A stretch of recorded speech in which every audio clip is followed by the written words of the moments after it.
Une semaine de l'énergie et énergie renouvelable pour une synergie d'action pour l'efficacité énergétique au Burkina Faso pour la protection de l'environnement. Le top de départ a été donné à l'événement hier à Ouagadougou.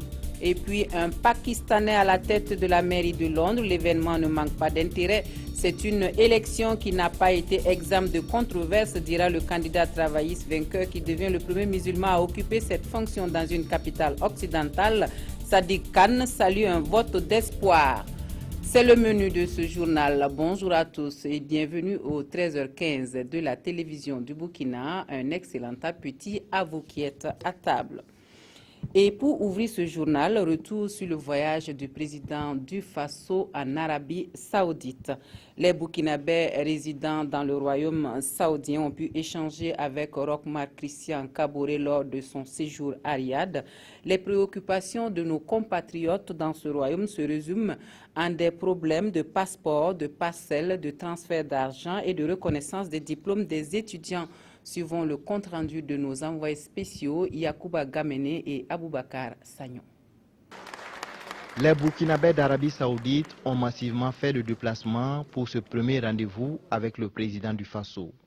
Ils ont félicité Rochmar Christian Kaboré pour son élection à la tête de l'État burkinabé avant d'exposer leurs préoccupations et leurs doléances.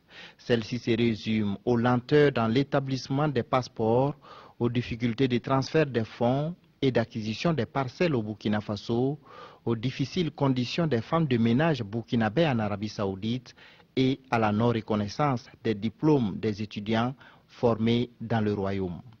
Toutes les dispositions seront prises pour que, évidemment, partout où on étudie, partout où on a des diplômes qui peuvent servir au pays, qu'on puisse servir son pays en travaillant et en donnant ses compétences pour le pays. Pour les passeports, les deux ministres en charge de la question, Simon Compaoré, ministre d'État en charge de la sécurité intérieure, et Alpha Bari, ministre des Affaires étrangères et des Burkinabés de l'étranger, ont pris des engagements. Les délais d'établissement des passeports seront réduits à 3 semaines maximum. Pour les parcelles, le ministre d'État a expliqué les difficultés rencontrées dans les lotissements et invité les compatriotes à s'intéresser aux logements sociaux. Le président du Faso a saisi l'opportunité pour présenter les mesures sociales entreprises par le gouvernement pour améliorer les conditions de vie des populations. Au plan de la santé et en ce qui concerne la santé maternelle et infantile, nous avons décidé que sur l'ensemble du territoire burkinabé, désormais, les accouchements et les césariennes seront gratuites. Nous avons également décidé que les enfants qui ont moins de 5 ans seront traités également gratuitement. Les actions engagées pour l'accès à l'eau potable et l'éducation ont aussi été portées à la connaissance des Burkinabés d'Arabie Saoudite. Le président a eu à nous faire des éclaircissements concernant la situation au Burkina Faso et la situation sécuritaire et économique. Donc nous sommes très satisfaits. Rochmar Christian Kaboré a donné à ses compatriotes une information détaillée.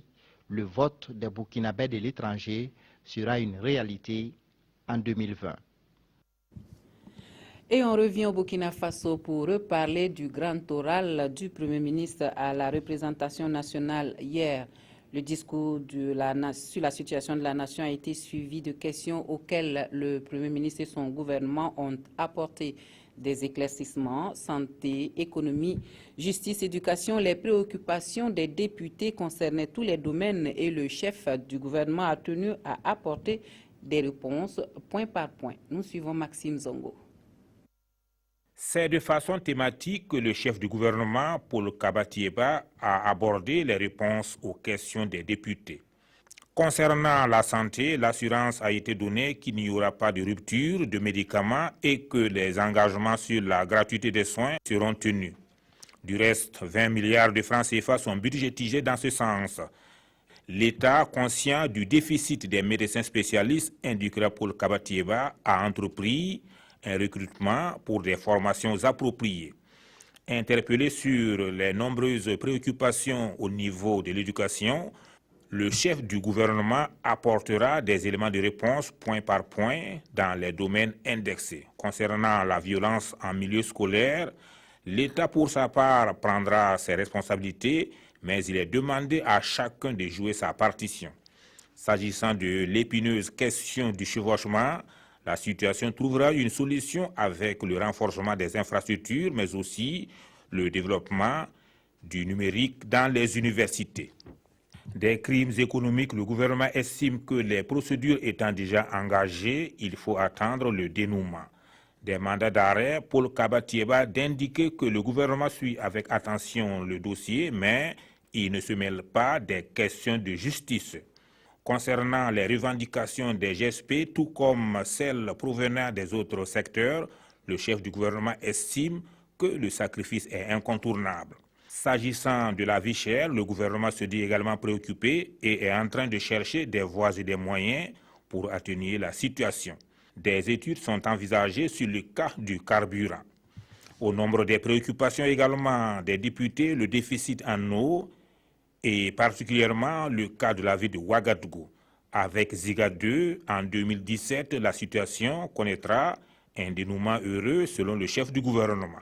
Des infrastructures routières pour Kabatieba de rassurer de l'effectivité du bitumage de certaines voies, dont Dédougou-Solinjo, Kantiari-Diapaga.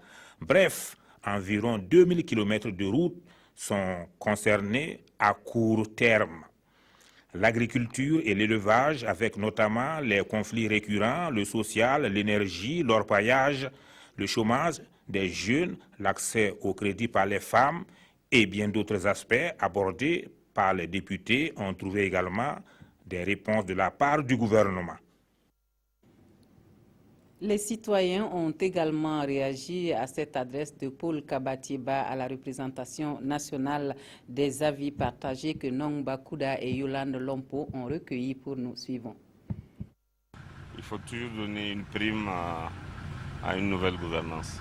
Ce qui est important, c'est résoudre les questions à la fois de santé et surtout l'énergie. J'ai observé qu'il y a un peu de délestage, mais la clé de la réussite d'une économie passe par la résolution des problèmes énergétiques. On ne peut rien faire sans ça. Présentement, nous traversons vraiment une crise en pénurie d'eau. Ce n'est pas du tout facile. Donc leur façon de faire, moi je trouve que c'est une belle chose. Ça va arranger la population. L'insécurité, ce n'est pas maintenant, ça a commencé depuis longtemps. Depuis longtemps, ce qu'il devait, ce qu'il a dit là, il devait faire ça.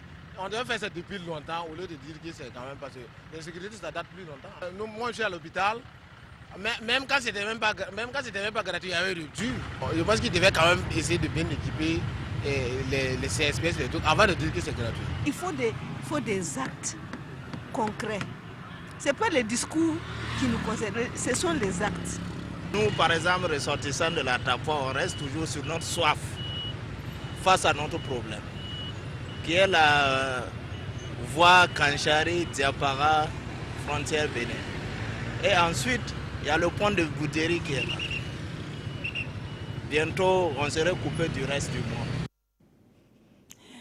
Et puis, autre point de l'actualité, ils ont pour mission de relever les défis du secteur de l'artisanat au Burkina Faso pour les 5 ans à venir. Eux, ce sont les élus consulaires de la Chambre des métiers de l'artisanat du Burkina Faso. Ils sont au nombre de 75, les nouveaux membres de l'Assemblée générale consulaire qui ont été installés dans leurs fonctions officiellement donc le 4 mai dernier. C'était en présence de Salifou Belem et Ramatou Zida. Ils sont au nombre de 75 et sont désormais membres de la nouvelle assemblée consulaire de la Chambre des métiers de l'artisanat du Burkina. Ils représentent ici 110 corps de métiers répartis en 9 catégories. Pour les 5 ans à venir, ces élus consulaires vont défendre les intérêts de leurs pairs en étant l'interface entre l'État et les acteurs. Leur mission principale est de veiller à ce que l'institution soit implantée partout sur l'ensemble du territoire national et aussi connue de toutes les organisations artisanes. Nous allons ensemble trouver des créneaux pour trouver les solutions qui minent l'artisanat. Nous avons l'ouverture du registre des métiers, donc ce répertoire qui devrait pouvoir permettre d'enrichir les artisans et de faire en sorte qu'ils puissent acquérir une carte professionnelle d'artisan. la Chambre de métier a permis aux artisans d'avoir accès à la commande publique. Donc nous allons continuer à mener ces plaidoyers. L'institution est jeune et la présente assemblée consulaire constitue sa deuxième mandature. Elle compte sur l'appui du gouvernement pour porter haut les défis du secteur. Nous allons les accompagner en renforçant également leurs capacités et puis en recherchant effectivement aussi les financements pour eux, pour que quand même ils puissent apporter leur plus dans cette économie burkinabé. Pour le président de la Chambre, élu pour un second mandat, la première mandature était une expérience.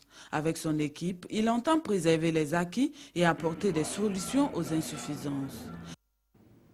Des artisans qui pourraient apporter leur contribution à la mécanisation de l'agriculture dont on a parlé largement à la dernière journée nationale du paysan. Akoupele, en tout cas, un apprenti soudeur, mais qui nourrit de grandes ambitions pour l'agriculture du Burkina Faso, joue sa partition à travers un acte concret. Il a mis au point une charrue motorisée pour les travaux champêtres. Il nous confie à titre illustratif qu'avec 5 litres d'essence, son invention peut labourer une superficie d'au moins 5 hectares. Découvrons le jeune inventeur avec Alassane Tiendrebego et Lambert Soma. C'est ici, dans l'atelier de son père à Koupela, qu'Ousmane Berry exerce depuis 4 ans. En février dernier, il développe son génie créateur et décide de mettre à la disposition des agriculteurs une charrue, non pas à traction animale, mais avec un moteur. Actuellement, les animaux souffrent de la famine. Il n'y a pas assez de nourriture pour les nourrir. Donc il n'y a pas assez de force pour travailler, quoi. Donc c'est difficile. C'est pour ça que j'ai réfléchi. Qu'en prenant les moteurs des Tassimoto là, est-ce qu'on ne pourrait pas fabriquer une charrue qu'on peut cultiver sans des problèmes? Dès lors, il se met au travail en concevant plusieurs prototypes qui ne lui donnent pas satisfaction. Loin de se décourager, il continue sa quête sans pratiquement aucun soutien, à part celui de son père qui lui achète un moteur occasion. Tous les autres constituants sont à sa charge. Les gens m'appellent fou, semaine fou, et toi tu es fou. Comment toi tu peux fabriquer un tracteur comme ça pour qu'il puisse cultiver? Je dis non, il faut laisser voir. Je vais fabriquer ça ici, vous allez voir. Après plusieurs mois de labeur, notre jeune inventeur de 23 ans met au point cette technologie qu'il n'a pas encore nommée. Un détour sur un terrain d'expérimentation nous permet de voir ce que son invention peut faire.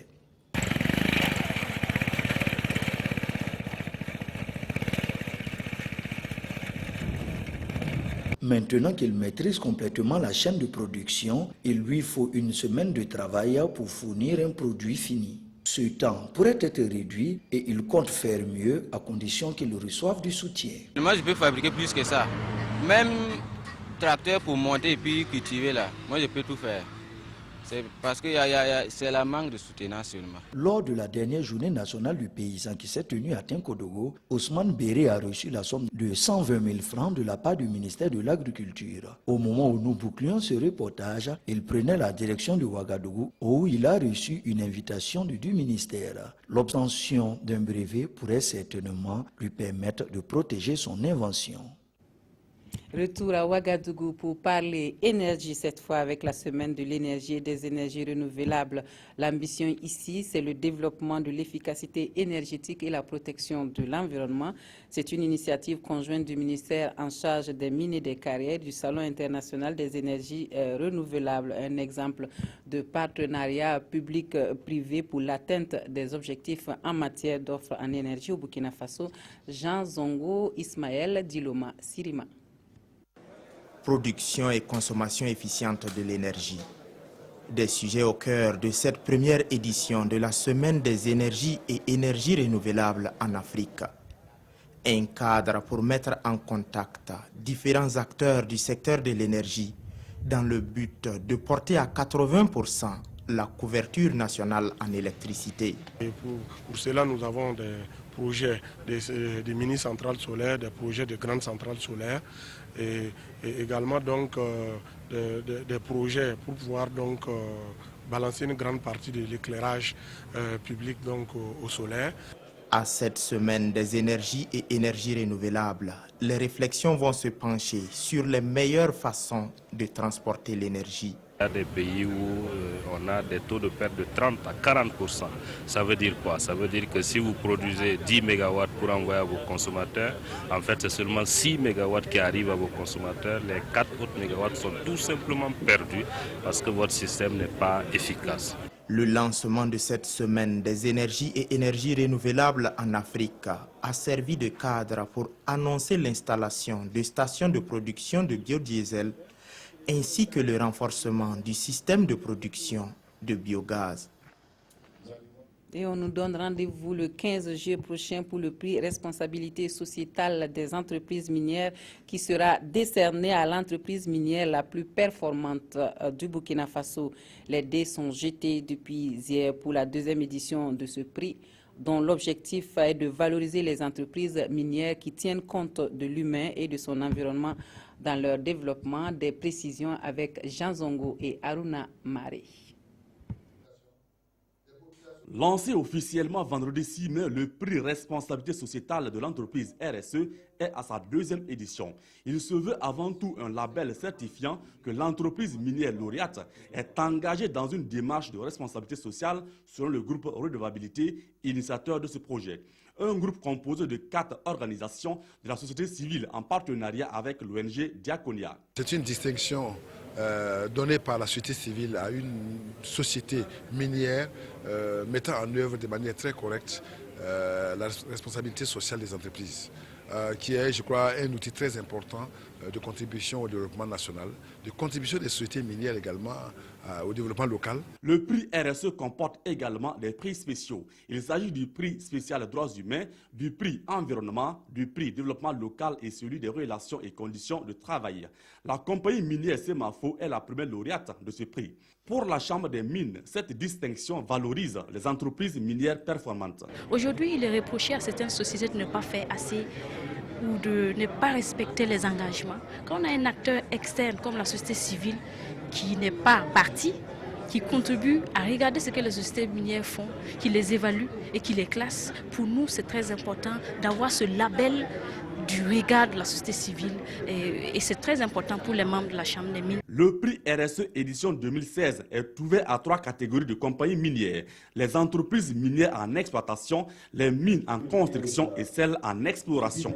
Un jury est chargé de faire le tri entre la bonne graine et l'ivraie. Le prix sera décerné le 15 juillet prochain.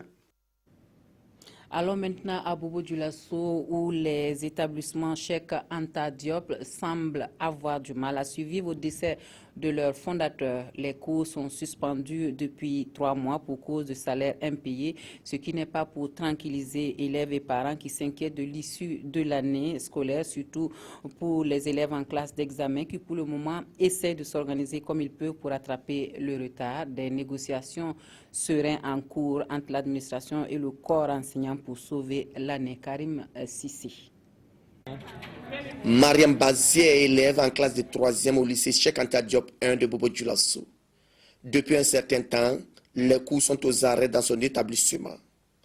Elle est obligée en son corps défendant de préparer son examen avec ses camarades. On est obligé d'emprunter les anciens cahiers pour pouvoir...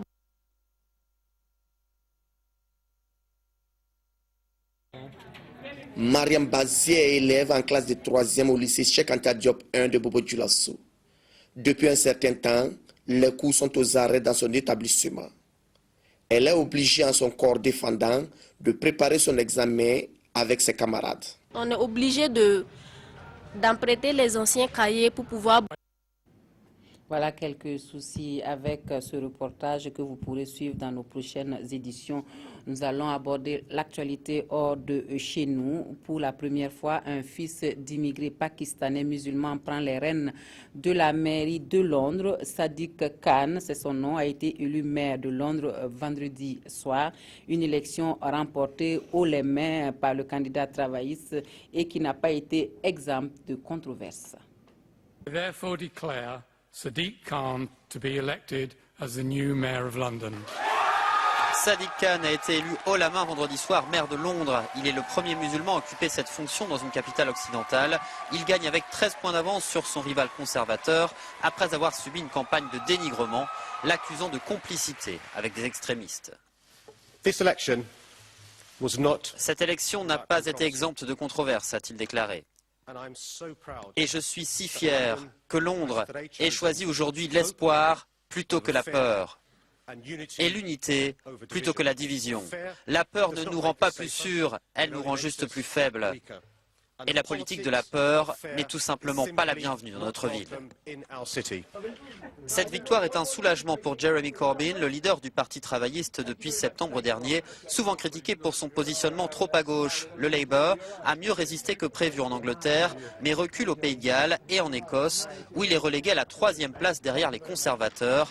Une maigre consolation pour le Premier ministre David Cameron, dont il s'est largement félicité. Il explique le recul des travaillistes par leur perte de contact avec les travailleurs. En Écosse, Nicola Sturgeon est l'incontestable vainqueur. Son parti indépendantiste, le SNP, l'emporte pour la 3e fois au Parlement régional, mais il lui manque 2 voix pour avoir la majorité absolue et relancer le processus d'indépendance. Retour chez nous et nous remettons le cap à Bobo Dioulasso qui accueille la première édition du festival Mogoya depuis jeudi. Un événement culturel qui se veut un rendez-vous du donner et du recevoir pour la promotion et la valorisation de la musique. C'est une initiative de la Fondation Culture Africaine et Développement. Hassan Gourabou, Siriki Milogo et Kadou Romenki. La place Tefo Amoro de Bobo Dioulasso, prise d'assaut par les mélomanes pour l'ouverture du festival Mogoya. Un festival qui a pour leitmotiv la promotion de la musique burkinabé, africaine et même mondiale. Mogoya veut ainsi combler un vide musical dans la capitale culturelle Bobo Dioulasso. Il y a plus de 75 festivals que nous faisons à Ouaga et on n'avait pas encore commencé ici, à Bobo. Et pourtant, c'est un carrefour entre le Burkina, la Côte d'Ivoire et le Mali. Nos artistes s'en vont en Europe pour faire les festivals dans les autres pays, alors qu'ici, où la musique est née, il n'y a pas de festival. Un festival de la musique, surtout à Bobo Dioulasso, au Burkina Faso, ça nous va droit au cœur. Une première édition bien partie pour la promotion et la valorisation de la musique burkinabé.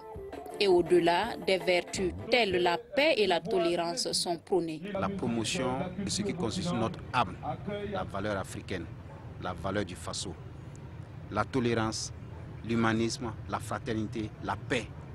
Autant de valeurs qui sont en passe de disparaître et qui trouvent ainsi, à travers cet événement, une opportunité de réapparaître avec force. Et c'est à ce titre qu'il faut saluer le promoteur et la naissance du festival. Ici, place Tefo Amoro, et durant 4 jours, les mélomanes auront droit à des concerts, expositions, rues marchandes et animations. Pour ces prochaines éditions, le festival Mogoya entend ouvrir ses portes aux artistes internationaux. Et pour refermer ce journal, nous allons parcourir les hebdomadaires, les hebdos de la semaine qui font une analyse de l'annulation des mandats d'arrêt contre Guillaume Soro et Blaise Compaoré avec à la clé une critique de la justice burkinabé. C'est Touboum Evelyne Dabiré qui a feuilleté les hebdos pour nous.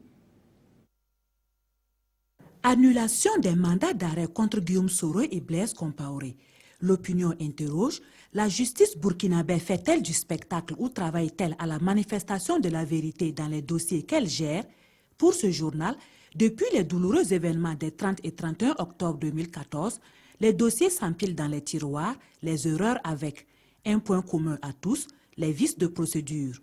Pour Gigi, ce vice de procédure pourrait dévisser la tension diplomatique entre le Burkina et la Côte d'Ivoire, car, poursuit ce journal, ce n'est guère un secret que ces mandats engourdissaient les relations entre les deux pays. La résolution de ce problème par voie diplomatique est le souhait des autorités ivoiriennes et bien entendu, poursuit Gigi, l'annulation de ces mandats ouvre une perspective pour cela. Mais l'opinion revient à la charge. Ces vices de procédure font que la justice est suspectée d'être partisane. Elle mélange ses gammes au point de faire trop souvent de l'amateurisme. Ce journal déplore alors, au Burkina, il y a des juges qui ne savent pas comment émettre un mandat d'arrêt international. Dans la même veine, Gigi écrit « Il faut dire que ce manquement fait interpréter une somme de tâtonnements judiciaires et juridiques qui ne fait pas honneur à la justice burkinabé. Même si l'on parle d'une éventuelle relance des mandats d'arrêt, cette irrégularité suscite un cœur d'indignation au niveau de la population qui craint que l'on s'en prévale pour enterrer ses affaires. L'opinion conclut à l'intention du juge d'instruction responsable de cette annulation. Il fallait écouter le cours de droit du procureur Ouedraogo. Voilà, on s'arrête ici pour l'actualité de la mi-journée sur la télévision du Burkina. Merci à vous de nous avoir reçus chez vous. Je vous souhaite à tous et à toutes un excellent week-end.